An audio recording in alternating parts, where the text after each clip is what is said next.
জামাত একটা বরকতময় দল। কেন বরকতময় দল বললাম? দীর্ঘদিন ধরে এই দলের উপর নিপীড়ন চলছে, অনেক মানুষকে খুন করা হয়েছে, ক্রস ফায়ার দেওয়া হয়েছে, গ্রেফতার করা হয়েছে। এরপরেও এই দলের শক্তি একটু কমেনি। আপনাদেরকে যদি জিজ্ঞাসা করি এই মুহূর্তে জামাতের আমির কে বলেন তো, কয়জন বলতে পারবেন? এখানে 30-40 জন লোক আছে, সব মিলে 5 জন বলতে পারবে না।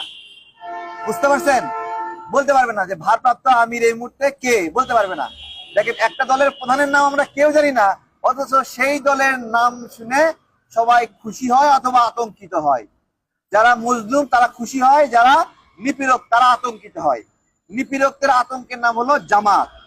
এইরকম একটা বরকতময় দল যারা অন্যায়ের বিরুদ্ধে প্রতিবাদ করছে, ভোটের অধিকার আদায়ে লড়াই করছে, তাদেরকে যারা পছন্দ করে না অথবা পছন্দ নাও করতে পারে, ডিরেক্ট বলতেছে যে জামাতের পাশে বসবে না। কত বড় ভয়ঙ্কর কথা! তারা খুনির